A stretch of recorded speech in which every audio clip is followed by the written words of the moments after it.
100% fee రాయితీతో AI నేర్చుకోవాలనుకుంటున్నారా? Attend Quality Thought Gen AI test 2025. పేదవాడికి ఇంకా ఆదుకోవాల్సిన అవసరం ఉన్నది.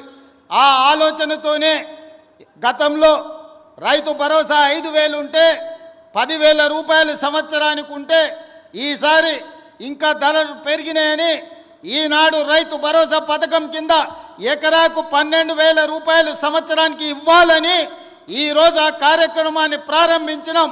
ప్రతి సంవత్సరం దాదాపుగా 20,000 కోట్ల రూపాయలు ఈనాడు రైతు భరోసా పథకం కింద ప్రతి ఎకరాకు 12,000 రూపాయలు ఇవ్వాలని ఆ పథకాన్ని ఈరోజు తెలంగాణ రాష్ట్రంలో ఉండే దాదాపుగా 70 లక్షల మంది రైతులకు కొడంగల్ శాసనసభ నియోజకవర్గం చంద్రవంచ నుంచి ఈరోజు ఆ కార్యక్రమాన్ని ప్రారంభించుకున్నాం. ఈరోజు జనవరి 26 బ్యాంకులకు హాలిడే ఉన్నది.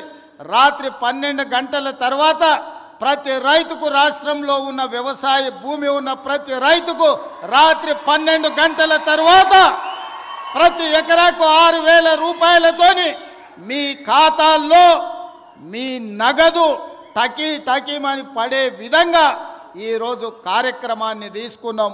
ఇంత గొప్ప కార్యక్రమం, ఈ రాష్ట్రంలో ఉండే లక్షలాది మంది రైతాంగ కుటుంబాలను ఆదుకోవాలన్న కార్యక్రమం ఇవాళ కొడంగల్ శాసనసభ నియోజకవర్గం చంద్రవంచ గ్రామం నుంచి ప్రారంభించుకోవడం మనందరికీ సంతోషం. ఈరోజు రాష్ట్రం మొత్తం చంద్రవంచ వైపు చూస్తుంది అంటే రైతుల కళ్ళల్లో ఆనందం మనం ఈ వేదిక మీద నుంచి చూడాల్సిన అవసరం ఉన్నది.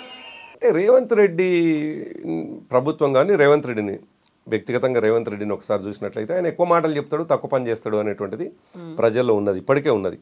మీరు ఏ సామాన్యురాల దగ్గర పోయినా, ఏ సామాన్యుడి దగ్గర పోయినా, మనం చూసినాం మొన్న షాబాద్లో ఒక రైతు ధర్నా జరిగితే కేటీఆర్ గారి దగ్గరికి దాదాపుగా 80 సంవత్సరాల వృద్ధురాలు ఆమె వచ్చి చెప్తున్నటువంటి మాట, అయ్యా కేసీఆర్ గారి హయాంలోనే 2,000 రూపాయలు వచ్చినాయి, ఈయన 4,000 ఇస్తానడు, ఇప్పటివరకు గతి లేదు, ఇస్తాడో ఇవ్వడో కూడా నమ్మకం లేదు అనే మాట పెద్ద మనిషి దగ్గర నుంచి వచ్చింది, ఎవరు చెప్పించినటువంటిది కాదు.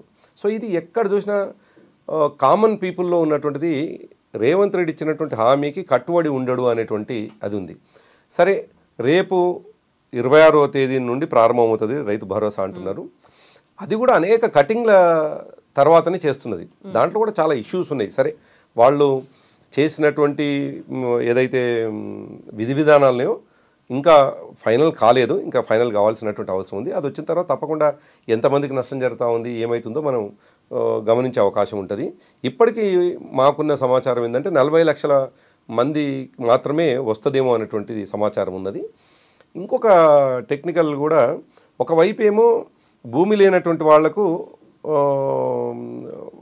సహాయం రూపేణ 6,000 రూపాయలు ఇస్తా అంటున్నట్టున్నారు. అది 10 లక్షల మందికే పరిమితం చేసినారు. నిజానికి 26 లక్షల మంది లెక్కల ప్రకారం ఉన్నారు వాళ్ళు. అయితే మీరు కౌలు రైతులను విస్మరించారు, వీళ్ళేమో యాడ్ చేశారు కదా, వాళ్ళకు కూడా బెనిఫిట్ జరుగుతుంది. అంటే ఆనాడు కౌలు రైతుని ఏ విధంగా డిఫైన్ చేస్తాం అనేటువంటిది ఒక ఇష్యూ ఉండే కవిత.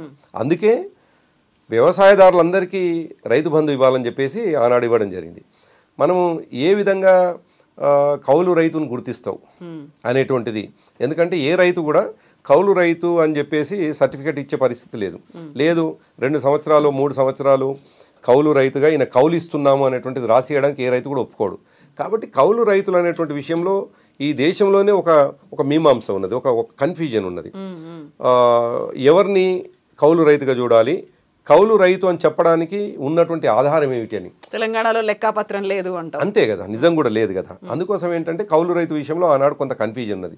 కానీ ఇవాళ ఆనాడు కామెంట్ చేసినటువంటి, ఆనాడు విమర్శించిన రేవంత్ రెడ్డి ఇవాళ 26 లక్షల మంది రోజువారి కూలీలు ఏదైతే పనికి ఆహారం పథకం కింద పోయి పనిచేసే వాళ్ళు ఉన్నారో వాళ్ళని కేవలం 10 లక్షల మందిని ఫైనల్ చేసినట్టుగా మాకు వస్తున్నటువంటి సమాచారం.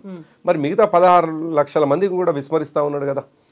ఆనాడు చెప్పిందేమో అందరు కౌలు రైతు కాదు, అందరి నిరుపేదలకు ఏమంటారు కూలికి పోతున్నటువంటి వాళ్ళని గుర్తించి మేము 6,000 రూపాయలు ఇస్తామనేటువంటి మాట అన్నారు, వ్యవసాయ కూలీలు.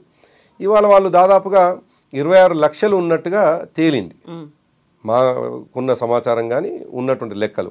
అంటే వాళ్ళు చెప్పేది ఏంటంటే 20 పని దినాలు చేసినటువంటి వాళ్ళకు మాత్రమే మేము రైతు కూలీగా చూస్తాము, వాళ్ళకి మాత్రమే ఇస్తామని అంటున్నారు. 5 రోజులు పోయినటువంటి వాళ్ళు కూడా ఉంటారు కదా. కూలీగా ఒకరోజు కూలీగా పోయిందంటేనే ఆయన ఆర్థిక పరిస్థితి దారుణంగా ఉండే కూలీగా పోతాడు.